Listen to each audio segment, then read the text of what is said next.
நண்பர்கள் மற்றும் மாணவ செல்வங்கள் அனைவருக்கும் வணக்கம். இன்னைக்கு நம்ம பார்க்கக்கூடிய தலைப்பு 10ஆம் வகுப்பு இயல் 9 இலக்கணம் அணி. சரி, இலக்கணம் எத்தனை வகை? 5. எழுத்து, சொல், பொருள், யாப்பு, அணி. இதில் கடைசியாக இருப்பது அணி இலக்கணம். தொல்காப்பியத்தில் எழுத்து, சொல், பொருள், யாப்பு இந்த 4 இலக்கணங்களை பற்றியும் விரிவாக பேசியிருப்பார். ஆனால் அணி இலக்கணத்தை பற்றி அவர் எங்கேயுமே பேசல.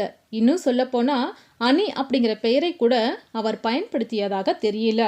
ஆனால் உவமை இயல்ல உவமையை பற்றி அவர் விரிவாக சொல்லியிருப்பாரு. இந்த உவமை தான் பிற்காலத்தில் அணிகளின் தாய் அப்படின்னு சொல்லப்படுதா சொல்றாங்க. தொல்காப்பியர் உவமையை அணியாக காட்டாம பொருள் புலப்பாட்டு உத்தியாக காட்டியிருப்பாரு. அப்படின்னா இந்த அணி இலக்கணத்தை பற்றி விரிவாக சொல்லக்கூடிய நூல் எது அப்படின்னா தண்டி அலங்காரம். இதுதான் அணி இலக்கணத்தினுடைய சிறந்த நூலாக கருதப்படுகிறது. இந்த நூல் காவிய தர்சம் அப்படிங்கிற வடமொழியினுடைய தமிழ் மொழிபெயர்ப்பு என்று கூறப்படுது. இந்த நூல் வடமொழியில் எழுதியவருடைய பெயர் மகாகவி தண்டி ஆவார். அதே மாதிரி இந்த நூலை தமிழில் எழுதியவருடைய பெயரும் தண்டி. இந்த தண்டி என்பவர் அம்பிகாபதியினுடைய புதல்வர் அப்படின்னு குறிக்கப்படுறதுனால இவர் கம்பரினுடைய பேரனாக இருப்பார் அப்படின்னு சொல்லப்படுது. மக்களுக்கு அழகு சேர்ப்பன அணிகலன்கள். அதே மாதிரி செய்யுளுக்கு அழகு செய்து சுவையை உண்டாக்குவது அணிகள். அத்தகைய அணிகள் சிலவற்றை பற்றி தான் இன்னைக்கு நம்ம பார்க்க போகிறோம். இந்த தண்டி அலங்காரம் அப்படிங்கிற நூலில் பொதுவணியல், பொருளணியல், சொல்லணியல் அப்படின்னு இந்த அணி இலக்கணத்தை 3 வகையாக பிரிச்சிருப்பாங்க. இதில் பொதுவணி இயல்ல 25 நூற்பாக்களும், பொருள் அணி இயல்ல 64 நூற்பாக்களும், சொல்லணி இயல்ல 35 நூற்பாக்களும் காணப்படும். இன்னைக்கு நாம பொருளணியில் இருக்கக்கூடிய தற்குறிப்பேற்ற அணி, தீவக அணி, நிரல் நிறை அணி, தன்மை அணி இந்த அணிகளை பற்றி தான் விரிவாக பார்க்க போகிறோம். சரி, வாங்க நாம் இப்போ இலக்கணத்துக்குள்ளே போகலாம். சரி, முதல்ல நாம் இப்போ பார்க்கக்கூடிய தலைப்பு தற்குறிப்பேற்ற அணி. இதனுடைய வேறு பெயர்கள் நோக்கணி, தற்குறிப்பணி. இதனை வளநூலார் எப்படி சொல்லுவாங்க அப்படின்னா உட்பிரேட்சை அலங்காரம் அப்படின்னு சொல்லுவாங்க. சரி, இந்த தற்குறிப்பேற்ற அணி அப்படின்னா என்ன? இயல்பாக நிகழக்கூடிய நிகழ்ச்சியின் மீது கவிஞன் தன்னுடைய குறிப்பை ஏற்றி கூறுவது தற்குறிப்பேற்ற அணி. எப்படி அப்படின்னா, உதாரணம் பாருங்க. போருளந்தெடுத்த ஆரையில் நெடுங்கொடி வாரல் என்பன போல் மறித்து கை காட்ட அப்படின்னு சொல்றாரு. உதாரணம், போருழந்தெடுத்த ஆரையில் நெடுங்கொடி வாரல் என்பன போல் மறித்து கை காட்ட. இதனுடைய பொருள் என்ன அப்படின்னா, எயில், எயில் என்றால் கோட்டை, கோட்டை மதில் மேல் இருந்த கொடியானது வரவேண்டாம் என தடுப்பது போல கை காட்டியது. அதாவது கோவலனும் கண்ணகியும் மதுரை மாநகருக்குள்ள போகும்போது அந்த மதிலினுடைய மேலே இருக்கக்கூடிய கொடிகள் எப்போ அசையும்? காத்தடிச்சா அசையும். இது இயற்கையாக நிகழக்கூடிய ஒரு செயல். ஆனால் இங்கே இளங்கோவடிகள் என்ன சொல்றார் அப்படின்னா, கோவலன் மதுரையில் கொலை செய்யப்படுவான் அப்படின்னு கருதி அந்த கொடிகள் கையை அசைத்து இந்த மதுரைக்குள்ள வரவேண்டாம் அப்படின்னு தெரிவிப்பது போல காற்றில் அசைவதாக தம்முடைய குறிப்பை கொடியின் மீது ஏற்றி கூறுகிறார். இந்த மாதிரி இயல்பாக நிகழும் நிகழ்ச்சியினுடைய மீது கவிஞன் தன் குறிப்பை ஏற்றி சொல்வது தற்குறிப்பேற்ற அணி. அடுத்தது தீவக அணி.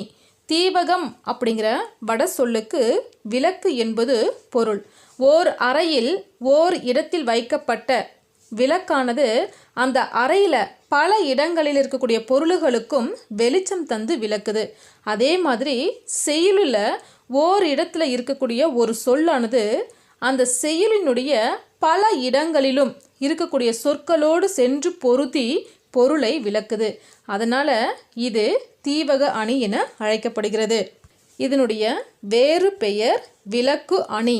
இதனை வடநூலார் தீப அலங்காரம் அப்படின்னு சொல்றாங்க. இது 3 வகையாக பிரிக்கிறாங்க. முதல் நிலை தீவகம், இடைநிலை தீவகம், கடைநிலை தீவகம். உதாரணம், சேந்தன வேந்தன் திருநெடுங்கண் தெவ்வேந்தர் ஏந்து தடந்தோள் இழி குருதி பாய்ந்து திசையனைத்தும் வீரச் சிலை பொழிந்த அம்பும் மிசை அனைத்தும் புல்குளமும் வீழ்ந்து. இங்கு சேந்தன என்பதனுடைய பொருள் சிவந்தன. எது சிவந்தது? வேந்தன் திருநெடுங்கண் அரசனுடைய கண்கள் கோபத்தால் சிவந்தன. அவை சிவந்த அளவில் தெவ்வேந்தர் ஏந்து தடந்தோள். தெவ் என்றால் பகைவர், வேந்தர் என்றால் அரசர், பகை அரசருடைய தடந்தோள் என்றால் பெரிய தோள்களும் சிவந்தன. அடுத்தது இழி குருதி பாய்ந்து திசை அனைத்தும். அப்போ குருதி பாய்ந்த திசைகள் அனைத்தும் சிவந்தன. வீர சிலை பொழிந்த அம்பும். இங்கு சிலை என்பதனுடைய பொருள் வில். அப்போ வில்லால் எய்யப்பட்ட அம்புகளும் சிவந்தன. மிசை அனைத்தும் புல் குளமும் வீழ்ந்து. அதாவது குருதியானது மேலே வீழ்ந்ததால் பறவை கூட்டங்கள், இங்கு புல் என்றால் பறவை, குளம் என்றால் கூட்டம், அந்த பறவை கூட்டங்கள் யாவும் சிவந்தன. இதுல அணி பொருத்தம் பாருங்க.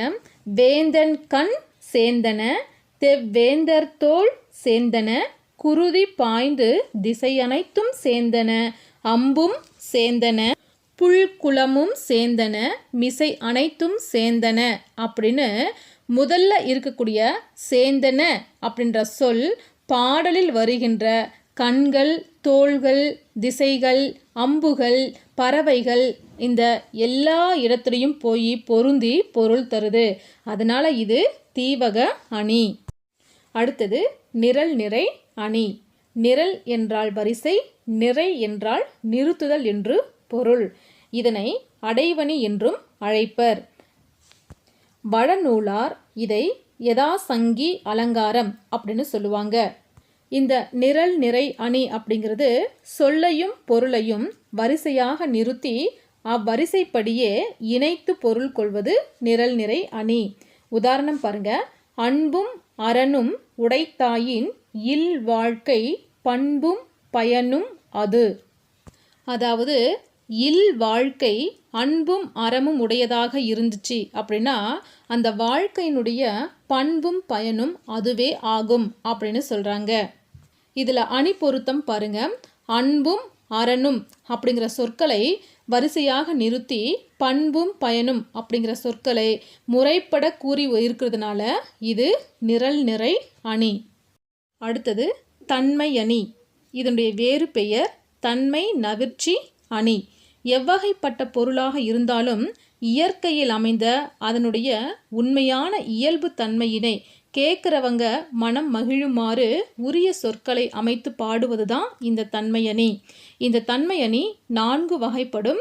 பொருள் தன்மையணி, குணத்தன்மையணி, சாதி தன்மையணி, தொழிற்தன்மையணி. உதாரணம். மெய்யீர் பொடியும் விரித்த கருங்குழலும் கையில் தனிச்சிலம்பும் கண்ணீரும் வையைக்கோன் கண்டளவே தோற்றான் அக்காரிகை தன் சொற்செவியில் உண்டளவே தோற்றான் உயிர். இது சிலப்பதிகாரத்தில் வழக்குரை காதையில் வெண்பா வடிவில் அமைந்த செய்யுள். இதனுடைய பொருள் என்ன அப்படின்னா, உடம்பு முழுக்க தூசியும் விரித்த கருமையான தலைமுடியும் கையில் ஒற்றை சிலம்போடு வந்த தோற்றமும் அவளது கண்ணீரும் கண்ட அளவிலேயே வையை நதி பாயும் கூடல் நகரத்து அரசனான பாண்டியன் தோற்றான். அவளது சொல் தன் செவியில் கேட்டவுடன் உயிரை நீத்தான். அதாவது கண்ணகியின் துயர் நிறைந்த தோற்றத்தினை இயல்பாக உரிய சொற்களின் மூலம் சொன்னதுனால இது தன்மை நவிர்ச்சியணி எனப்படும். எவ்வகை பொருளும் மெய்வகை விளக்கும் சொன்முறை தொடுப்பது தன்மையாகும் அப்படின்றது தண்டி இலங்காரத்தினுடைய நூற்பா. நன்றி.